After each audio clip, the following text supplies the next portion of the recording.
खूप काही शिकून जाईल. एक अतिशय हुशार चित्रकार होता. तो गुरूंचा सर्वात आवडता असा शिष्य. उत्कृष्ट चित्रकार असूनही त्याला कसलाही गर्व नव्हता. गुरूंच्या कलेवर त्याला प्रचंड विश्वास होता, पण स्वतःवर त्याचा विश्वास फार झाला.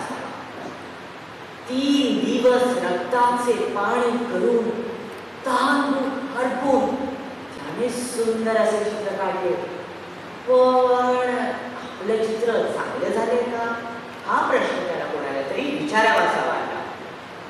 काय करावे हे सुचेना. शेवटी एका गजबजलेल्या रस्त्यावर त्याने ते त्याचे चित्र लावले व त्याखाली एक पाटी लावली ज्याच्यावर लिहिले होते, मी काढलेलं चित्र तुम्हाला कसं वाटतंय? यात कुठे तुम्हाला चूक वाटली तर त्या जागी एक छोटीशी फुली मारा. दिवसभर त्याचा जीव नुसता तळमळत होता. लोकांनी काय प्रतिक्रिया दिली असेल हे पाहण्याकरिता तो संध्याकाळी तेथे पोहोचला. पण हे काय? संपूर्ण चित्र फुल्यांनी भरलेले पाहून तो मनातून पूर्णपणे खचला. काही लोकांनी तर चुका काय आहे तेही दिले होते. चित्रकाराचा जीव तुटला. तो धावत प्रभूंकडे गेला व म्हणाला, गुरुजी, मी हरलो. ते खूप निकृष्ट चित्रकार आहे. मी चित्रकला सोडायला हवं. मी संपलो. हो, मी संपलो. सगळं मिसळून केल्यात गेले. हे ऐकून गुरुंनी म्हटले, तू चुकीचा नाहीस. तू निष्णात चित्रकार आहेस आणि मी इथे सिद्ध करून दाखवू शकतो. अरे, विंदा करंदीकर बोलून गेले, असे जगावे दुनियेमध्ये आव्हानाचे लागून अत्तर. नजर रोखणे नजरेमध्ये आयुष्य लगावे उत्तर. नको गुलामी लोकजनाची, भीती आंधळी ताऱ्यांची. आयुष्याला भिडता नाही, जैन करावी स्वप्नांची. आता तू जा, असे एकसारखं चित्रकार आणि माझ्याकडे घेऊन ये. या वचनांचा अर्थ चित्रकाराने लक्षात घेऊन पुन्हा तसेच एकसारखं चित्र काढले व 2 दिवसांनी ते आपल्या गुरुकडे घेऊन आला. गुरु त्या चित्रकाराला पुन्हा एकदा त्याच गजबजलेल्या रस्त्यावर घेऊन आले. त्यांनी ते चित्र पुन्हा एकदा त्याच रस्त्यावर ठेवले व त्याखाली एक पाटी ठेवली ज्याच्यावर लिहिले होते, मी हे चित्र काढले आहे. काही चुका आहेत असे वाटले तर बाजूला ठेवलेल्या रंगाने त्या चुका दुरुस्त करा. ही पाटी ठेवून ते दोघे परत निघाले. दिवसभर त्या चित्रकाराच्या मनात एकच विचार घोंगावत होता, आपल्या चित्राचे काय झाले असेल? संध्याकाळी पुन्हा जाऊन चित्र पाहिलं तर त्यांना समजले की कोणीही त्या चित्राला हात देखील लावला नव्हता. एवढेच नंतर चक्क 6-8 दिवस चित्र तसेच राहिले. त्यावर ते गुरुजी आपल्या शिष्याला म्हणाले, फुल्या मारणे सोपे असते पण दुरुस्त करणे कठीण असते. दोस्तांनो, दुनियेच्या कोर्टात स्वतःला उभे करू नका. सगळ्यांची मते ऐका, पण त्यांच्या मतांनी तुटू नका. मी कोण आहे, मी कसा आहे हे पहिल्यांदा स्वतःला विचारा. आपला आत्मविश्वास खूप महत्वाचा असतो आणि आपल्याकडे आत्मविश्वास असेल तर दुनिया आपली असेल आणि आपण दुनियेचे असू. असावी फक्त अस्तित्वाची जाण. आहोत आपण कर्तृत्ववान. पुरेसं नाही ते ठळक दिसणं, पण आवश्यक असतं ते स्वतःची ओळख असणं. स्वतःची ओळख असणं. धन्यवाद. त्याचा वाढदिवस जवळ आला होता. त्याने बाबांकडे परत एकदा तीच मागणी केली, अहो बाबा, या वाढदिवसाला तरी मला नवीन सायकल आणून देणार ना? कलू त्याच्या बाबाला विचारत होता. बाबाने त्यांच्या लाडक्या मुलाच्या डोक्यावरून हात फिरून हसून होकार दिला. पण बाबा, मागच्या वर्षी पण हेच आश्वासन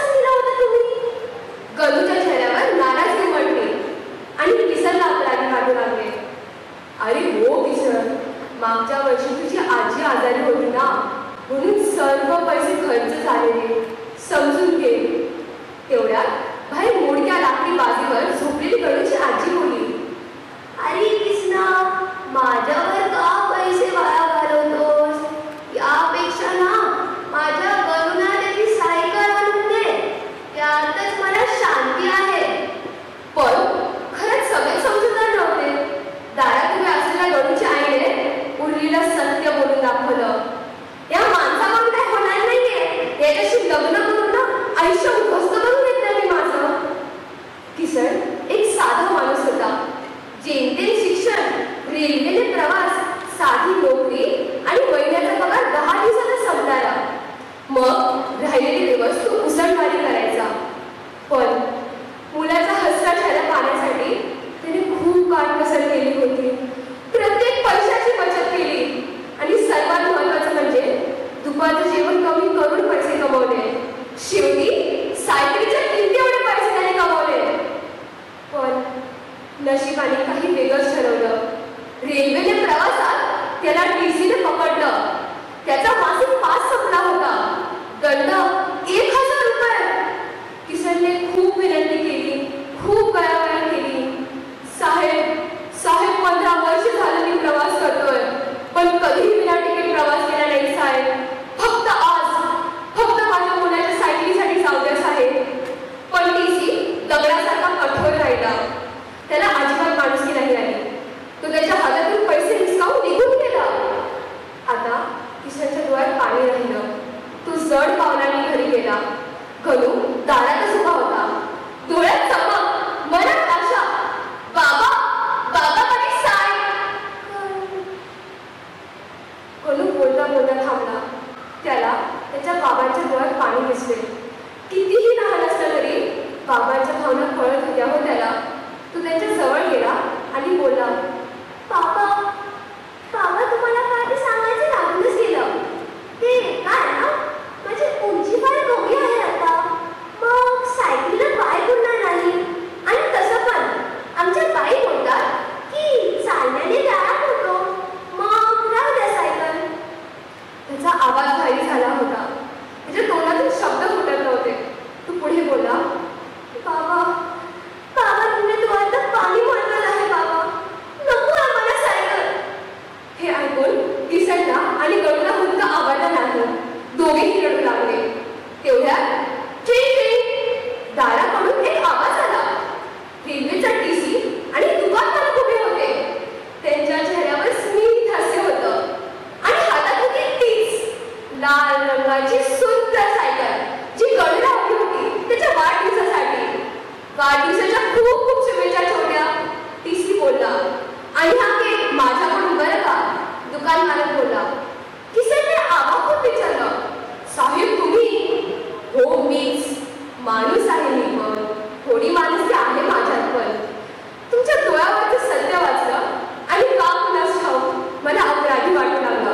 मग मी ठरवलं त्या दुकान मालकाच्या मदतीने तुमच्या लाडक्या गणूला त्याची आवडती सायकल आणून द्यायची.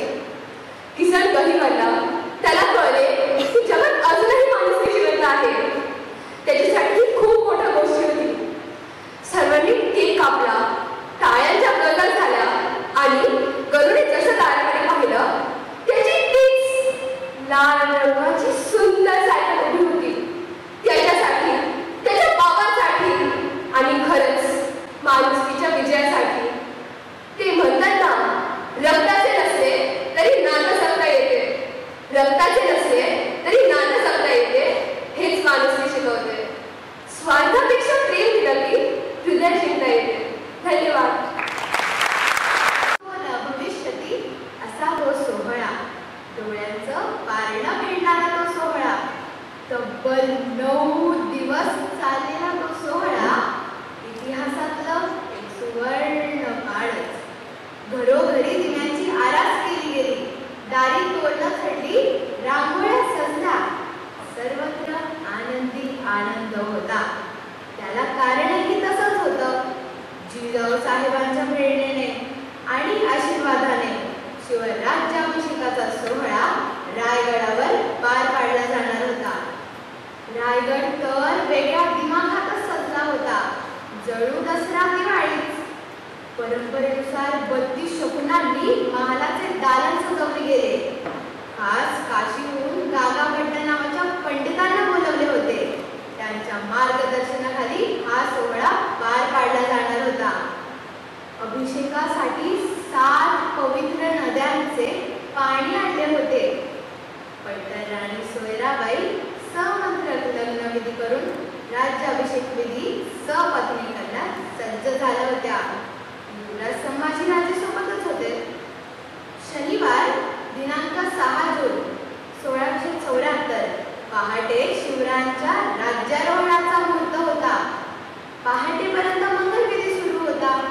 विविध या मंत्रोच्चार करून महाराजांना राज्याभिषेक करण्यात आला.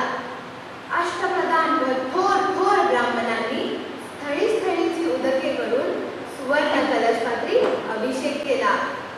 दिव्य वस्त्रे, दिव्य अलंकार व कित्येक नवरत्नाने सुवर्ण कमळे व नाना सुवर्ण फुले दान पद्धतीप्रमाणे षोडश मागाने केली.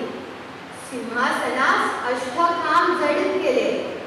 सर्व शस्त्रे धारण केल्यानंतर महाराज, राणीसाहेब आणि राजपुत्राने कुलदैवतांना, आईसाहेबांना, ब्रह्मगुंतांना आणि वडीलधार मंडळींना नमस्कार केला.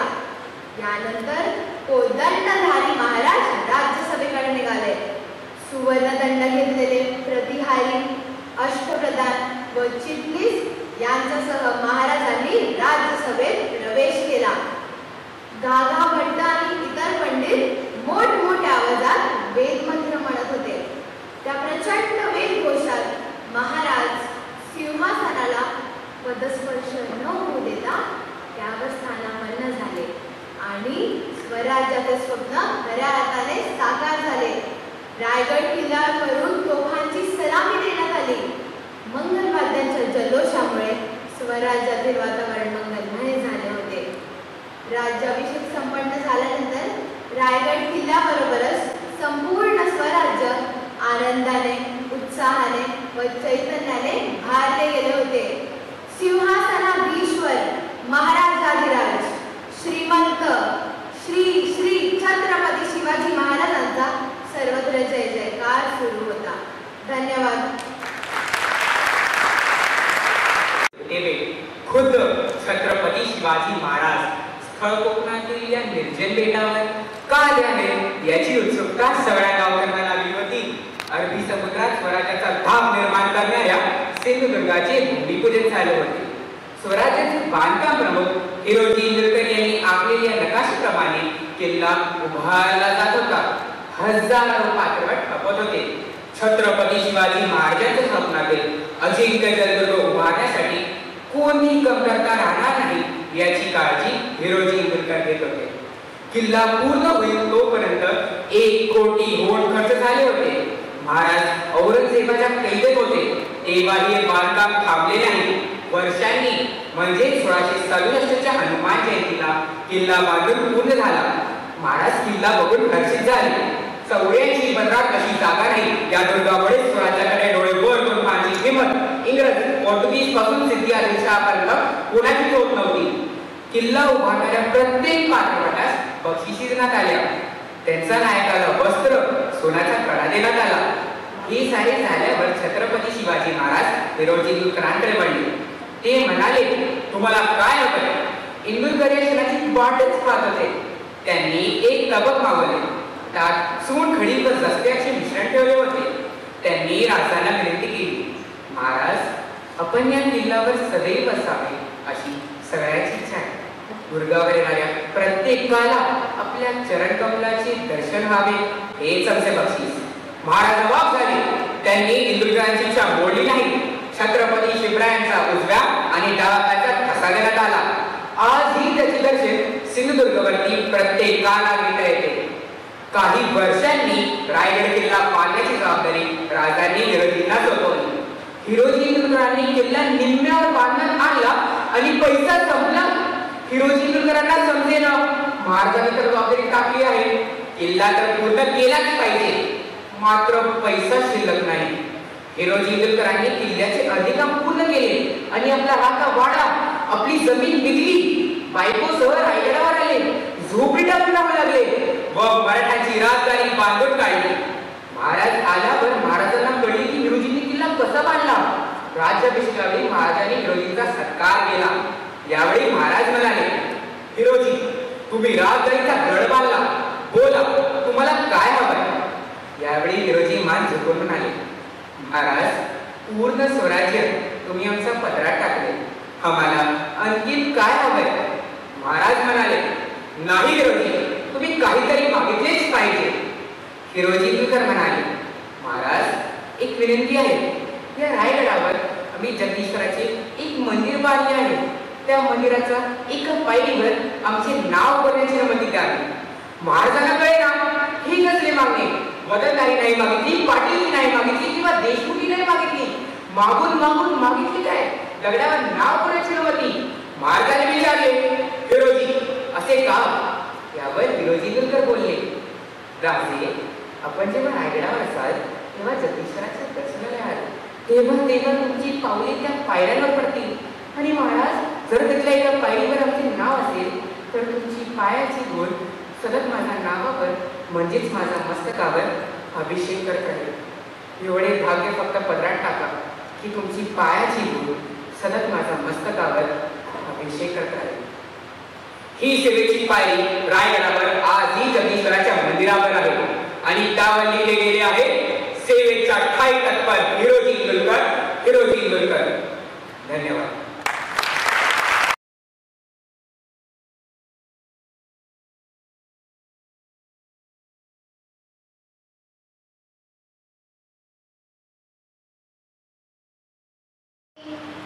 चल, लहानपणीपासूनची सवय आहे माझी.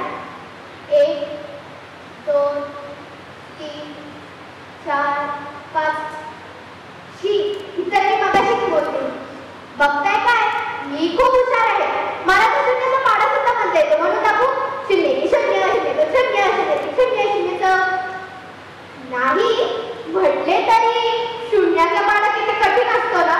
माझी एक मैत्रीण आहे गौरी, तिला ना अंकगणितात 0 मार्क मिळाले. मग तिची आई तिला म्हणते, अगं ए गौरे, कठीण आहे का बाई तुझं. म्हणून म्हटलं, कोणतेही पाडे तोंडपाठ नसले तरी चालेल, मात्र शून्याचा पाडा असायलाच हवा. मग आहे का नाही हुशार. आहेच मी. माझे बाबा मला नेहमी हुशार मुलगी म्हणायचे, पण माझी आई तिने मात्र मला असं कधीच नाही म्हटलं. अहो, हे तर काहीच नाही.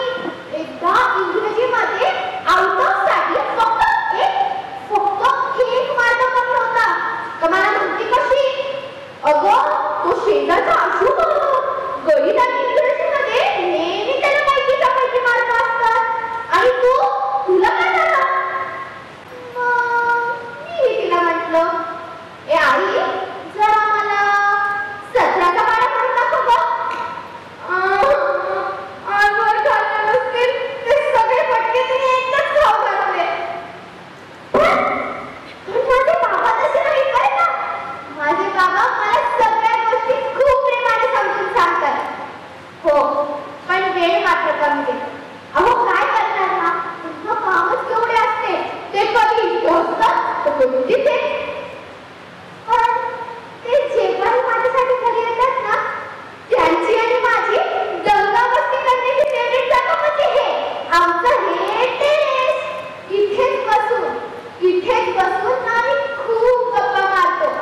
आकाशात चांदण्यांकडे बघत असतो. माझे बाबा नेहमी म्हणतात, आपण चांदण्यांकडे बघितलं की ते लुकलुकतात. म्हणजे आपण त्यांच्याकडे बघून बोललं की ते आपल्याला हो किंवा नाही असे उत्तरे सांगतात. कधी कधी माझी आई मला मारते ना, तेव्हा मला खूप रडतं. मग माझे बाबा मला जवळ घेतात. मग मला म्हणतात, बेटा, या जगात रडणाऱ्यांना कुणीच जवळ करत नाही आणि देवाला सुद्धा अशी माणसे आवडत नाही बरं का. मग मी ठरवलं, आता रडायचं नाही. म्हणजे देवाला जरी मी आवडले नाही तरी चालेल, मात्र माझ्या बाबांना मी आवडायला हवं. तुम्हाला माहिती आहे, माझे बाबा जेव्हाही माझ्यासाठी घरी येतात ना, माझ्यासाठी खूप सारे चॉकलेट घेऊन येतात. माझे बाबा ते ना माझ्यासाठी नेहमी चॉकलेट घेऊन येतात. पण मग मला त्याच्यावर खूप राग. मग 1 दिवस होतो, 2 दिवस होतात, 3 दिवस होतात, 6 दिवस होतात आणि मग बाबांचा कुठेतरी आवाज येतो, चिव, अगं हे चिव. मग मी त्याच्यावर रागवली, ते विसरून जाते, पटकन त्यांना जवळ घेते. तुम्हाला माहिती माझे बाबा घरी येणार ही बातमी आम्हाला नाट्यपात्र समजू लागते. सुदर्शन मोहिते पाटील सीमेवरून आले तर का? अरे सुदर्शन, कसा आहेस तू? कसं चाललंय सीमेवरती सगळं? सुदर्शन हे सुदर्शन ते असे सगळे प्रश्नांची सरबत्ती त्यांच्यावर होती. पण आज असं काहीच चांगलं नाही. या उलट सुदर्शन मोहिते पाटील अमर रहे, सुदर्शन मोहिते पाटील अमर रहे अशा घोषणा कानावर येत होत्या. आज कितीतरी दिवसानंतर बाबा घरी येणार होते. सगळ्यांनी खुश राहायला हवं की नाही? हवं की नाही? आणि ही आई मात्र रडत होती. दरवाजाची बेल वाजली. बाबा आले. दरवाजाची बेल वाजली म्हणून दरवाजा उघडण्यासाठी गेले तर आईने माझा हात धरला आणि मला थांबवलं. दारात कधी नव्हे ते काका आणि काकी आले होते. सोबत खूप सारी माणसे आली होती. त्यांच्याकडं एक लांब अशी पेटी होती.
भांगडी नाहीये ती 4 वर्षाची चिमुरडी लेक आहे हो.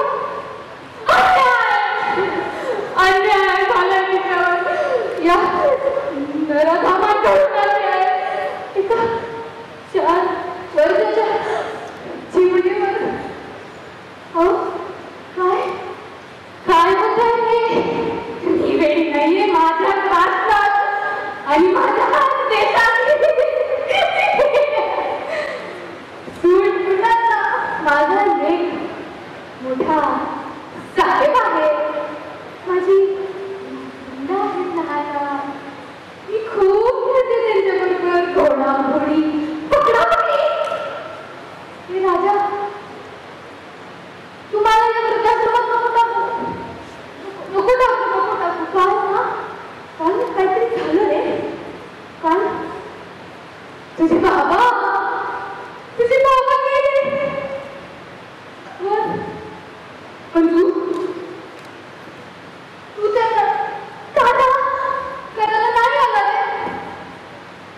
अग्निदान द्यायला सुद्धा नाही आला. माझ्या राष्ट्रात आणि माझ्या देशात ज्यांना गरुड समजुनी आम्ही आकाश पहाड समजलो ती आमच्या चिवडणारे किती माझ्या राष्ट्रात आणि माझ्या देशात. तुम्हाला चांगलं बाबा आता हे भाकर दे ना मला. भाकरी भूक लागली. चांगलं मामा नाही तो माझा सगळा तात्या आहे. शेतकरी राजा आहे तो. हो त्यांनी सगळं माती पेरलं आणि मातीत गेलं. हो शेती प्रधान देश आहे नाव रे. आपण प्रजा खातो तुपाशी. पण माझा शेतकरी राजा फाशीवर चढतो उपाशी. माझ्या राष्ट्रात आणि माझ्या देशात. मला भूक लागली आहे ना.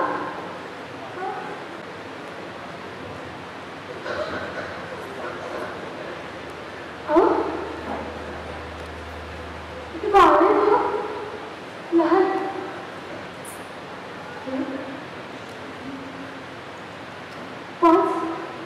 बाळ तुमची आहेत का? तुमची आहेत का? नाही पण ती रडत नाहीये आणि त्याच्यात एकही पोरगा नाहीये. कुणीतरी त्यांना काय करलं. माझ्या राष्ट्रात आणि माझ्या देशात काय होते हे एक लक्षात ठेवा. तो माणूस पाण्याने अंघोळ करतो तो फक्त कपड्यावर दिसतो. तो माणूस घामाने अंघोळ करतो तो इतिहास बदलू शकतो. इतिहास बदलू शकतो. श्वास थोडा घेताना येते. तुम्ही आहात ना माझ्याबरोबर. आपण हे सगळं बदलू. तुम्ही आहात ना. हो बोल. आहात की नाही? आहात की काय? बोला ना. आता मी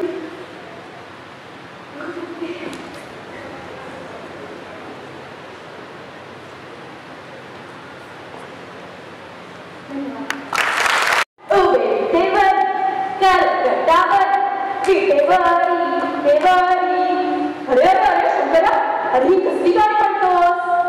ईशा चांगलं देवाचं तर म्हणतोय. हे देवाचं हे कुणाच्या देवाचं आहे? हो असते कथा. रघुवीर कुमारांची चाल आहे. कोण रघुवीर कुमार? उगीच नाही माझ्या मैत्रिणी तुमच्यावर हसतात. चरित्रातलं तुम्हाला काही म्हणतात काहीच खाऊ नका. तिच्या तोंडी हे युगबिग शब्द फार यायला लागले.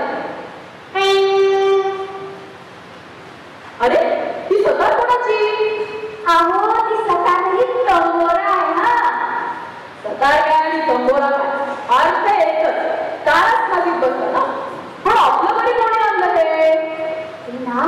शारदा प्रसादिक मंडळाचे चालीच्या प्रतिनिधी बदली मंडळ.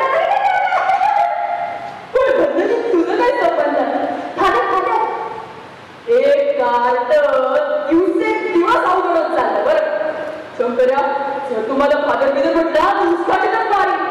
पण फादर म्हणजे वडील. हे तू मला शिकवणार? तुम्हाला ना कशाचंच कौतुक नाही. अगं पण स्वतः घेऊन गाणी म्हणत किल्ल्याचं आहे काय वय आता तुझं? ती स्वतःही समोर आहे. जे काही असेल ते, पण राणीच्या भांगडी हव्या कशाला आपल्याला? उद्या भक्तीची स्पर्धेत धार पाहाल. तिघी स्पर्धेत धार? सगळे तुमच्यावर हसतात ते उगीच नाही. आहो मी पक्षीसाठी धार आहे. ते ठाऊक नाही वाटतं मला. भवानी मातेने शिवाजी महाराजांना दिली होती खवाची तलवार आणि तू मला काय तलवार बसलीस? पण काय गो हा रघुवीर कुमार कोण? आमच्या भजनाचे म्युझिक डायरेक्टर. भजनाचं म्युझिक डायरेक्टर? अगं सिनेमाला ठीक आहे, आम्ही काही भजनं ऐकली नाही. आमच्या दिगंबर काकांनी भजनं म्हणली ना तर किती त्यांना पुढे करले पडली म्युझिक डायरेक्टरची. ती कशी कोकणातली भजनं? हळूहळू आमची इतकी मुंबईकर झाली की बिंदास काहीही बोलते. हे सुंदर ते त्याला कुठे केवळ असं बोलतो ना शे दिगंबर काका काय भक्ती भवानी म्हणायचे. सुंदर चाललं. कसं चाललं म्हणायचे सांगा की बघू. तेव्हा मला दिगंबर काकांची चाल आली. बाकी आमचे दिगंबर काका डोळ्याच्या कळसाला आल्यासारखी भक्ती भवानी म्हणायचे. पण या रघुवीर कुमाराची चाल म्हणजे माय पिक्चराच्या कमरेला बेखा कोवाच्या बोटीत बँजो वाजवून नाचणाऱ्यासारखी सांगत असं. सांगा किती तुमची चाल? अगं ओरडतेस काय? चाल आठवतं थांब ऐक. हा आठवलं ऐक ऐक. सुंदर ते ध्यान उभे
म्हणजे शंकराला स्टडी हा शब्द तरी येतो.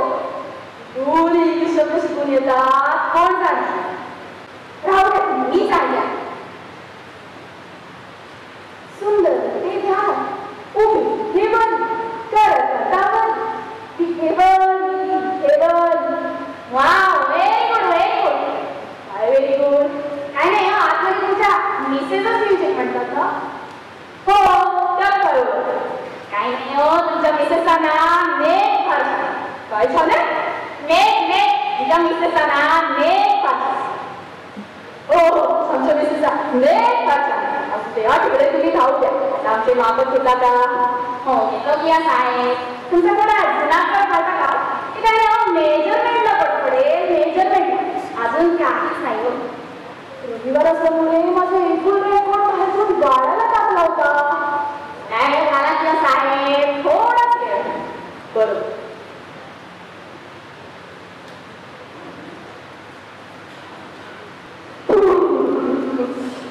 कोण घालायचा ज्यांना प्रसंग आलाय नमस्कारची वेदना करणार. हे थोडा दिवस आहे. आता आम्ही भीक चांगले कपडे शिवले बरं. पण ज्या बॉडीवर चालवायचं आहे ती बॉडी तर शेपमध्ये हवी.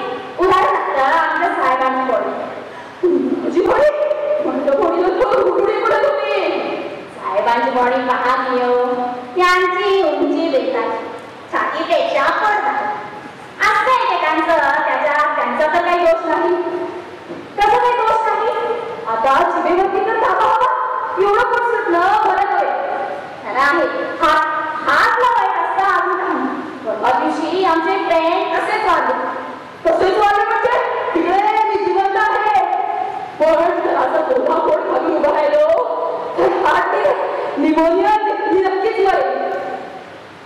कुणीही समजा कसा कसा कसा कसा कसा असा धन्यवाद. बाबा बाबा मला जगायचं आहे. आई आई मला सुंदर जग पाहायचं आहे. आई मला मारू नको, मला मारू नको. आई आई आई अगं मी बोलते तुझी परी कधीच म्हणतेस ना तू मला. पण तू लहानपणी कसं सांगतो गं? अगं मी कोणाला उगाच भेटत नाही. तर ते जन्मजन्माचे मूल्यबंध असतात. आपले की असे म्हणाले आहेत का गं की ज्याने आपण भेटलो नाही आणि दुरावलो नाही. असो कालच बाबांचं आणि तुझं बोलणं चोरून पोटातच ऐकलं गं. विशेषतः आजी आजोबांची इच्छा नाही की माझा जन्म व्हावा म्हणून. सांग ना बाबा बाबा हो बाबा तुम्हाला आवडते ना लेखनाची लाडकी पाहायला. बाबांची बोट लाडकीच असतात ना हो. बाबा तुम्ही आईला कागद पाण्यात घेऊन गेला होता. तिथं किती मोठमोठ्या मशीन्स होत्या आणि त्यातले किती छान दिसत होते ना. सांगा ना बाबा बोला ना. आजी आजी तू कागदच पाहायला जाऊ. आजी किती कडू होत होते. आजी असं देत जाऊच नकोस तू मला त्रास होत होता. मला दुर्गमी येत होते. आजी तू पण मुलगी म्हणूनच जन्माला आलीस ना गं. मग माझं स्वतः कोणाही करणार हे अजून कोण करणार. सांग आजी. आई आई तू का घेतलंस ना त्या औषध. आई मला त्रास होत होता गं. मला गुदगुरून येत होतं. आई जर मला घालून नको एकदा तुझेच रूप तू पाहशील माझ्याकडे एकदा.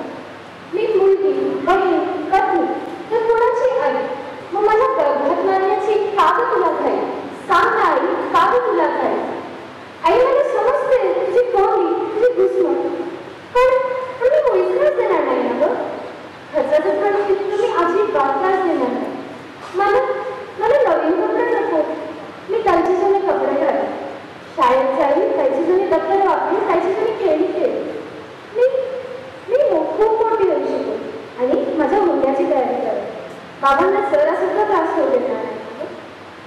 अजून आता तू सांग उद्या तू मला काढून टाकायला दवाखान्यात जाणार याचं दुःख करून की तूच काही विषय माझ्या समोर आहे याचा आनंद करू. सांग ना सांग ना.